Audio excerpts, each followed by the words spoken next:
right. There's no angels where I go, only pieces that are broken, scattered dreams across the floor. I'm home. Alrighty, hello everybody, this is Kirusha here. Now, before I begin, I have had a bit of a busy day. I've gone through a lot of things, and well, yeah, I should be able to start recording right now. Along with that, I have already released Chapter 2 of The Fallen Hero.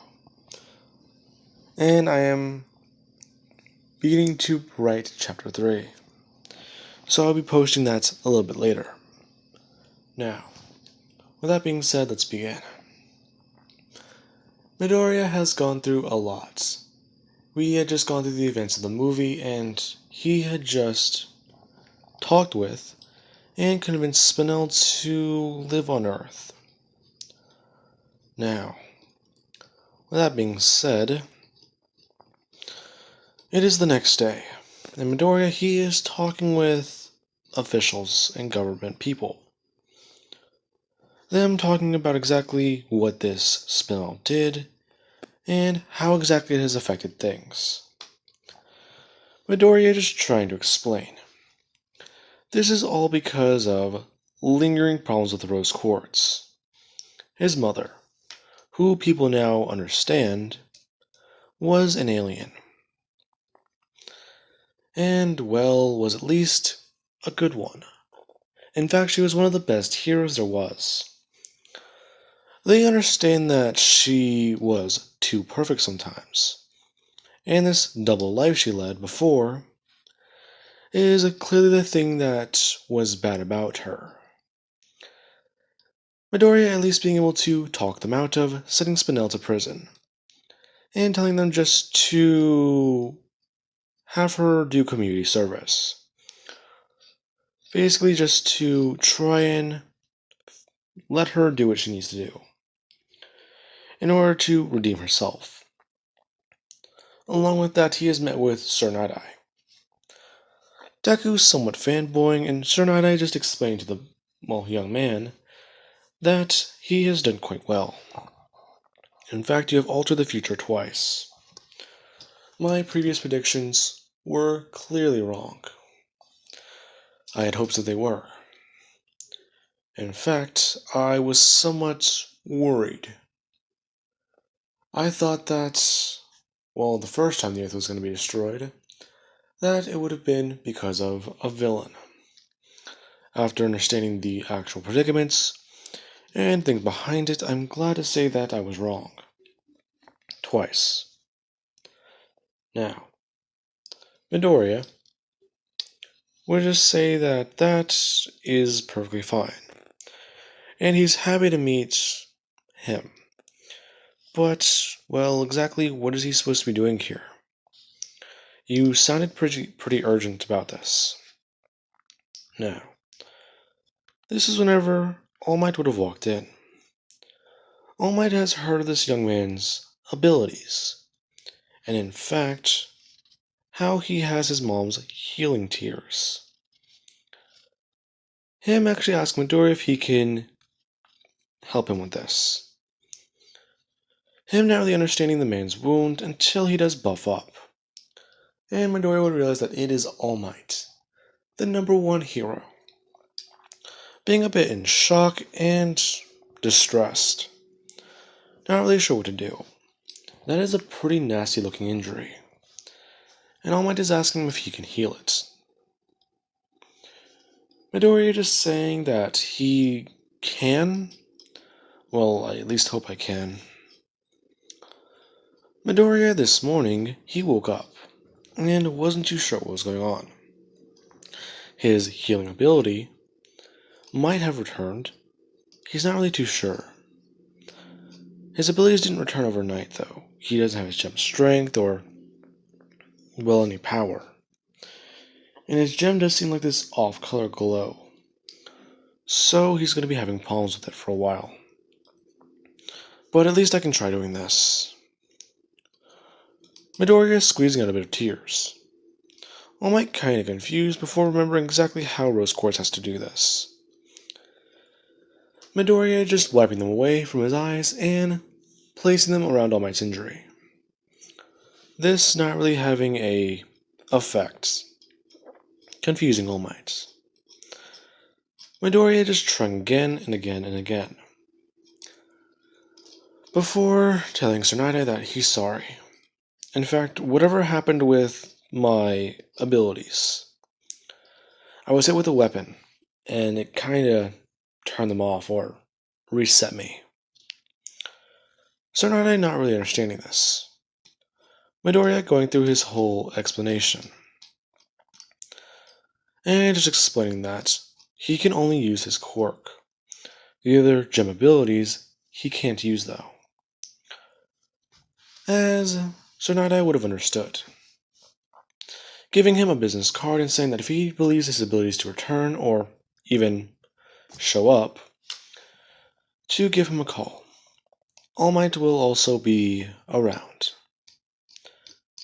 And I believe that if your abilities don't return, sadly, Tsunade just looking at All Might's. And All Might just looking back at him. Before just lowering his eyes. Now, All Might's kinda concerned.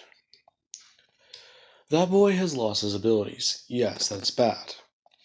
But he said that he was able to bring back the other gems.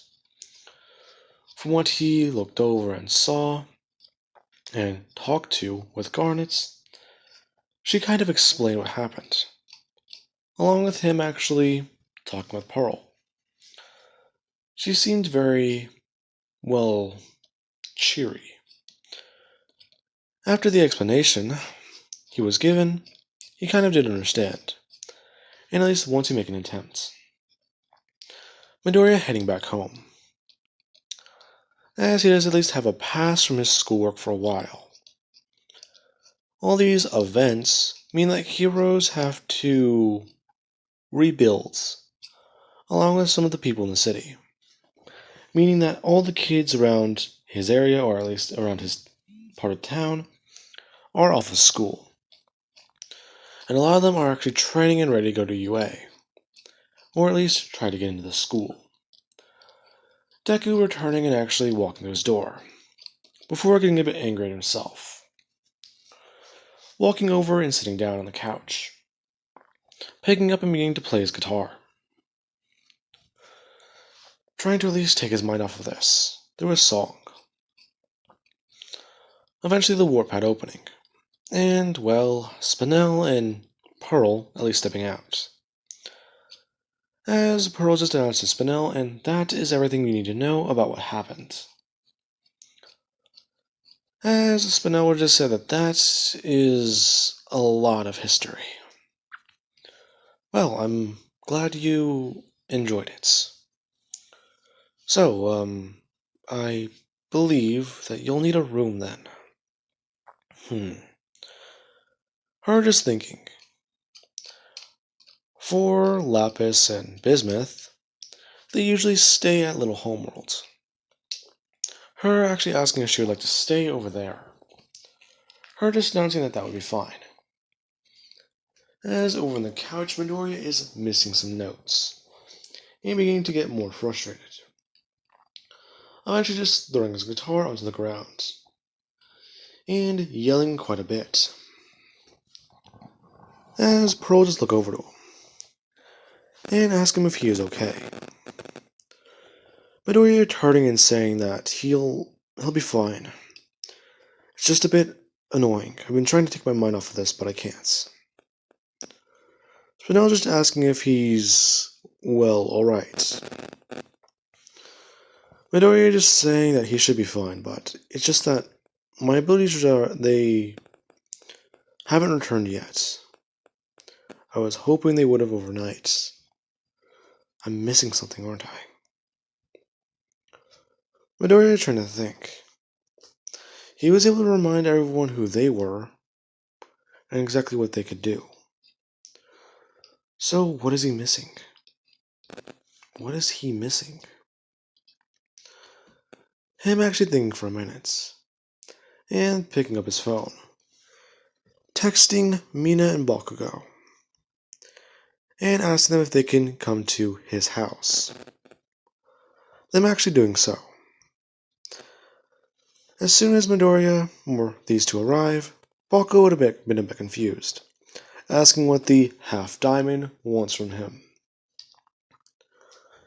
Before, Midoriya would just say that he needs a bit of a favor, along with Mina asking if he's, well, figured it out.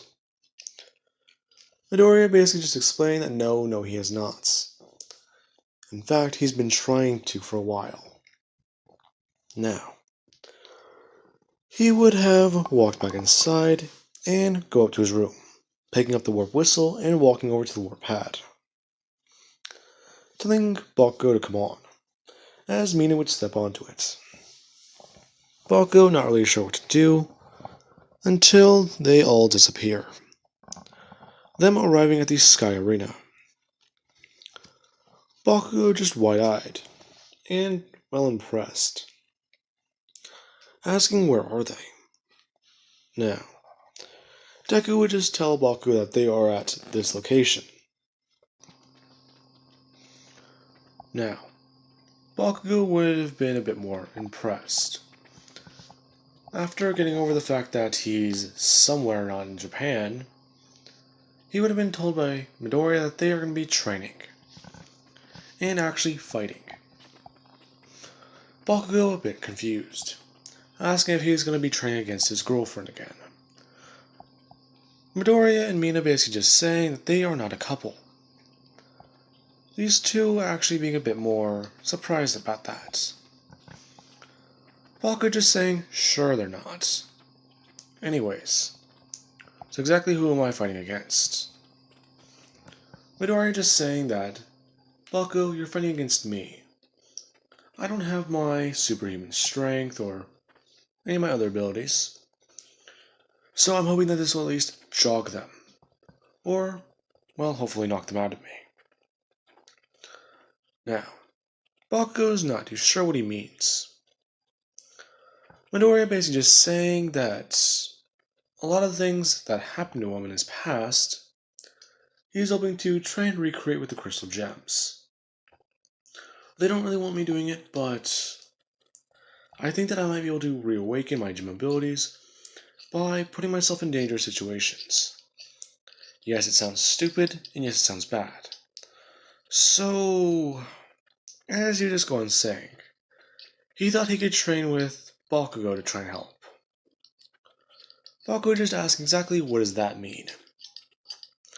Before Midoriya just states that, hey, bringing his hand up, saying that he doesn't mean that in a bad way. Listen, whenever we usually fight or, well, spar against each other, you take me very seriously. The only thing I have is my fire quirk. That's it. So, are we still going to train? Bakugo just saying that if he's just got a quirk, then that means this is finally a fair fight. Bakugo actually getting really excited and amping himself up more. He's been training his ass off to try and catch up to Midoriya, and now he has a fair fight. In fact, this might just be too perfect. As these two would begin, Bakugo immediately blasting forwards with his hands and going to attack Midoriya. Midoriya going to throw up his hand and throw up his shields, before dodging out of the way, remembering that he doesn't have that ability, taking a deep breath and letting out a large gust of fire. Bakugo blasting upwards into the air, surprising Midoriya. As Bakugo would go to bring his hands up and begin to do an AP shots. As soon as he does that, Midoriya would have been dodging out of the way, running around and trying to actually just blast fire. He needs to get a better handle on this. In fact, if he doesn't, then that means that this will actually be a bit more of a gem-style situation. Remembering that day with that corrupt gem at the Sky Arena. Yeah, that was a very dangerous day. Now, Midoriya would just run around the area and try and catch up with Bakugo. The amount of physical training Midoriya does is still a lot. In fact, it's only when Bakugo gets close to him that Midoriya has the upper hand. Bakugo is more of a mid-range to long-range combatant, but Midoriya can be all three. Now, Midoriya would have been able to get close to Bakugo, grabbing him by his arm and throwing him over his shoulder, smashing him into the ground, bringing his hands beginning to punch into him. As Bakugo would have been able to hit Midoriya in the face and then kick him off of him, using a bit of an explosion, toning it down a bit, as Mina's watching what's happening. These two just going back and forth. And Midoriya actually getting a bit more injured. He gets a few cuts and bruises around his arms, and, well, a bit of burns. While Bakugo basically gets blunt force trauma.